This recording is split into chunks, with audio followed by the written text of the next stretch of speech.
Yo, what's going on, guys? What is up? Sorry I missed you last night. I felt like absolute dog doo doo.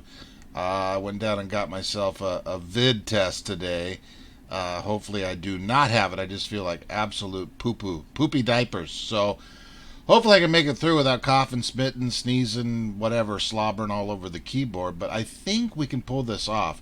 Not too much on the physical stocks today, just the surroundings, the Credit Suisse, Evergrande, a little bit Evergrande, Nacho Belgrande news, and some GameStop hires, and then a small little bit of shift in a possible pissing match.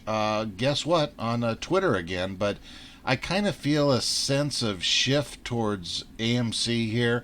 I'm not trying to be funny. I don't want to say anything wrong in this. I don't want to. I'm still holding the stock no matter what. You could back me up. A week ago, a month ago, 6 months ago, 7 months ago, 4 months ago, 3 months ago, 21 days ago, 21 seconds ago. The bottom line why I've got into this play, why I've stayed into this play, why I've added to my position, whether it's AMC or GameStop or any other meme stock you want to call it, shorted stock along the way, is the pure raw data, and the shorts have not covered their position. To me, that's all I need to know. We spent so much time going over NSCC DTCC 001 dot gigawatt, all that stuff, right? Nothing, it's not going to change anything. It's really not. And I've come to that conclusion. No one person is going to change us. Gary Gensler's not coming for us. I said this a couple video ago. I'm not trying to make it sound like FUD. It's reality. When these guys have to cover their positions, and I think the number one thing moving forward, not from today, but recently, is these guys margin calls have to come, right? Some sort of market crash correction is my belief now, to where we're the point where this needs to take place. And all of those signs are pointing in that direction, right? So let's just jump right into the son of a gun. And a couple of key things we'll touch really quickly because I want to do more research. This was great. This Wall Street's on parade article. This is the one here today. And then the one yesterday that got people enraged about, and I was going to talk about it last night, but I was sawing logs, was this one. There's a news blackout on the Fed naming of the banks that got its emergency repo loans. Some journalists appear to be under gag orders, like shut your mouth, nobody say nothing, I don't know nothing about nothing. So today's article was pretty interesting too. It sees right down here, we'll start here, but the main thing everybody was in a uproar is right here. JP Morgan, Goldman Sachs, and Citigroup were named in the repo money, right? In late of 19. We'll touch on that in a minute. But first of all, 2:41 p.m. Eastern, I received an email from an individual who said he had posted our article to a Reddit forum known as Superstonk, and it made it to the front page of Reddit. We are not that savvy social media, but making it to the front page of Reddit can apparently be both a blessing and a curse. A blessing in terms of getting the story out to fellow Americans, and a curse in terms of keeping our website running, right? Because everybody's going to be over there. The rage was these comments right here. 3 of the serially charged banks, JP Morgan Chase, Goldman Sachs, and Citigroup, are actually owners of the New York Fed. The registry, the regional Fed bank that played the major role in doling out the money in 2008 and again in 2019. The New York Fed and its unlimited ability to electronically print money are a boom to the New York City economy, which is a boon to advertising revenue of the New York City-based media outlets, okay? So more on this to come, but this was a big deal here, and that, hey, nobody say nothing, nobody knows nothing, I don't know anything about nothing. So more to come on that. More to come on this Credit Suisse here to lay off New York employees as it shuts down hedge fund, right? I'm not going to subscribe, sorry folks. This was the only article I could find this in, was this Crane's New York Business article. I tried to find anything else of it. There's a couple Reddit posts that had this same screenshot of this here. But long story short, shutting down, 69 New York staffers will be shown the door. Okay? So, hey, there's one. Credit Suisse. Yeah, we got to keep an eye on that damn thing over here. And then on to Virtu. Monstrous, right behind Citadel. I think probably the equivalent of Citadel, monstrous. I haven't done too much research on this, but down below, the Fitch rating, and they need some ducats here, somebody to borrow some ducats from. But long story short, Fitch believes that Virtu market neutral trading strategy is in highly liquid products and extremely short holding periods minimize market and liquidity risks. I'll pop this in there for you. It's not too long. It just talks about it, but more on this to come, I am sure, on the next days to come. So, talk about market crashes, money involved, and all these banks and this, that, the other thing. There's three little pieces right here, right out of the gate, right? So let's keep our eyes peeled on that stuff, right? AMC fails to deliver, soar past 400,000. AMC registered 523 shares to fail to deliver as of December 14th, the last day in the data set just released by the SEC. This represents a nearly 70-fold increase from the last reporting period. Down below, we've touched on this too, the last reporting cycle compared to other stocks. AMC fails to deliver are completely out of line compared to other stocks. Much larger companies like Amazon 43, Apple 36,407, and Microsoft 0 had a tiny fraction as many fails to deliver at the end of the reporting period. This stuff right here, folks, is why we hold this stock. Screw everybody else. Screw a Twitter post. Screw anybody telling you anything different. This stock has been manipulated for 1 year of us watching it and much more longer with GameStop as well. Hold, please. Don't get into the shit show that it is everywhere across the whole damn internet. I think patience, you guys, and watching this thing, think about it. Like, I've said a zillion times, me being in at $17 average when I first got in and watching this thing go down to $5, $6, $7. That sucked. Now, you got folks in here, whether you're still averaging at $6, $7, $8 or $17, you're still in the green, but you're nowhere near where you were at the peak, obviously, of $70+ or even obviously 50s, 40, 30. It's ugly. It's no fun. It's no fun watching this thing get shorted. I get all of that. But, the other thing of this here too is folks that are in $50, $60, $70, they're most certainly not selling. I doubt a lot of folks that are in at under the price where we're at now are going to sell. Some, sure, but the pissing match is getting real out there. Let's touch on the piss and match part of it. This here, okay, Adam Aaron, anytime we've watched Adam Aaron be active on Twitter now, we're talking, 8, 9 months Adam Aaron started getting on Twitter. Every single tweet that he tweeted out, it didn't matter. He could have said, I lit my dog on fire and watched it run down the road, and you would have had everybody and their mother supporting him, right? So he fires this out here, right? With improving financial position, one of our 2022 goals is to strengthen our balance sheet. Okay, that's good news, right? We've known where AMC's at debt-wise the entire year. There's no guarantee of success, but we will try very hard to get this done. We're always thinking of creative ways to make AMC future more secure. Blah, blah, blah.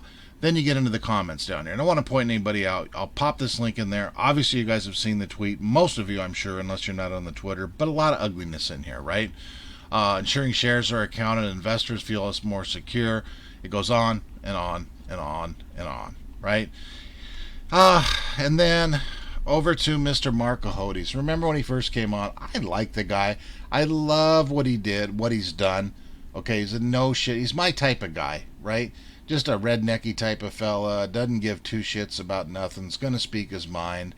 But now we got pissing matches with this guy all over the place. And it's not that I dislike the man. I have nothing against anybody. But I don't know, you guys. This Twitter is an absolute shit show. If you ever want, I know a lot of you guys are not on Twitter. I've gotten those emails. Like I will say, hey, I tweeted something out or whatever. I barely know how to use the stupid thing.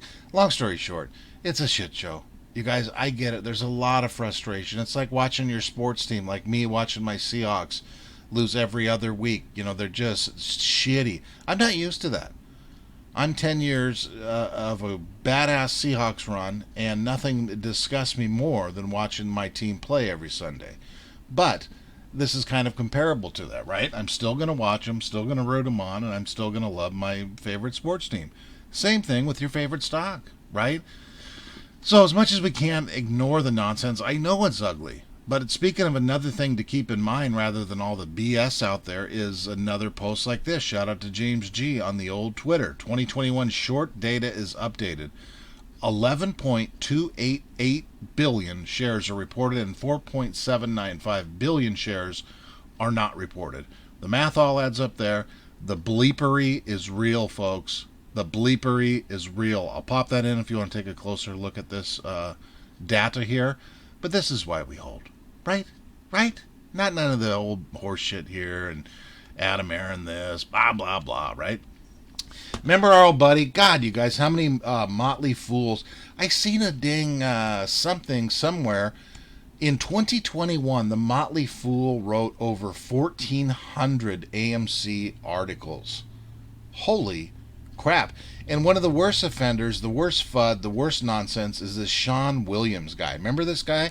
I've touched on this channel, I don't know, 30, 40, 50 articles of the Motley Fool. Remember, we're always pulling up the turds of the day. Mr. Sean Williams is getting a little bit, he's reprimanded over there at the old Motley Fool. Thank you for bringing this to our attention. Sean Williams is a contract writer for the Motley Fool, and this conduct is not in line with our corporate values. We'll be handling this matter internally.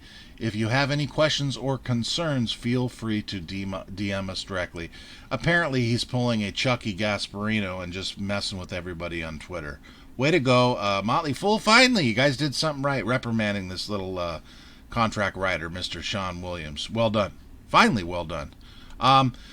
The Evergrande Chit Show, the Evergrande, part of our first three things we're touching on. I guess we can throw this into that same type of a mix.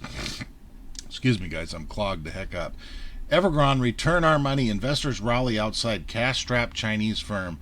Apparently, we got a little bit of a riot, small riot forming down here. Members of the crowd, or roughly 100 people, shouted, Evergrande, return our money. But, they have announced, Evergrande has announced that each could expect 8,000 yen, 1,256 per month in principal payments for 3 months starting in January. Thanks, guys. Thanks, guys. The shit show that was. You guys, this here, shout out to Superstock over here, Overpowered Gaming, found this little clip. I don't know where this came from. This reminds me a lot of that Petterfly talking about the IBKR dude that was talking about the whole shit show on January 28th. Here's a rewind of this. Let me know your thoughts on this, you guys. I have not seen this.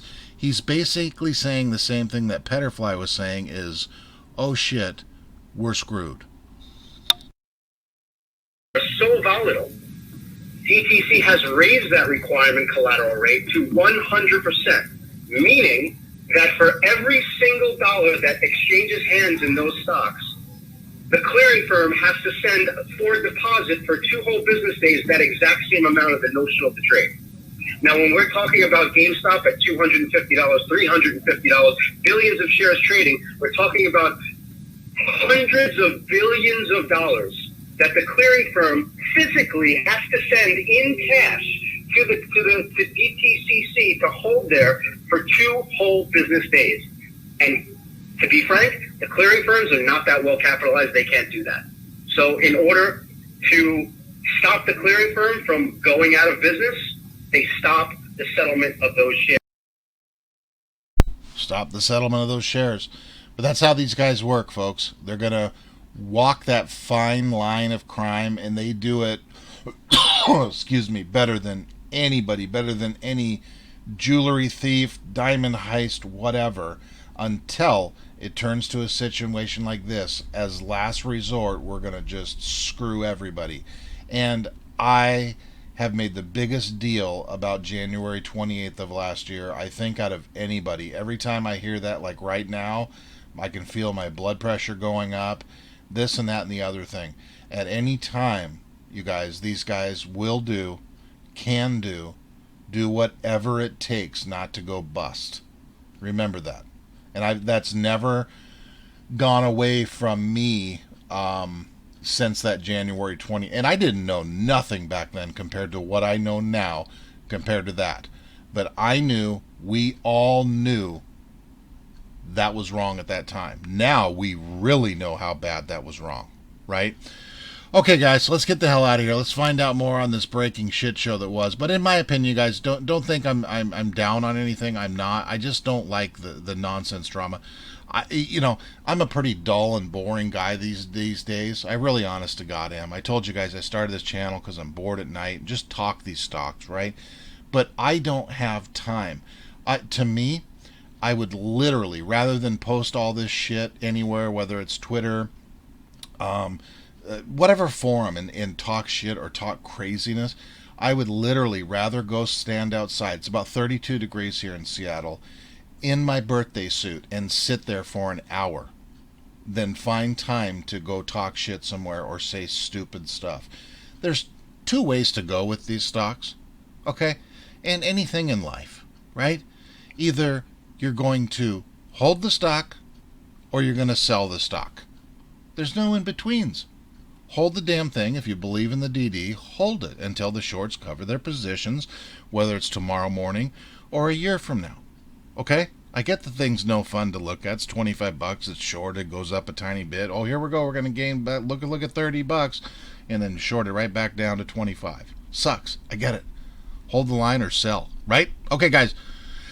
Out of here. Love you. I'm going to get some sleep tonight. NyQuil, whatever the hell I got in the kitchen here. And hopefully we're better tomorrow. So let's see what tomorrow brings. We had an inverse reaction from Monday's activities. Was basically a complete flip-flop today. So let's see what old Happy Hump Day brings tomorrow. All right, guys. Love you. Stay strong. And we're out. Yo.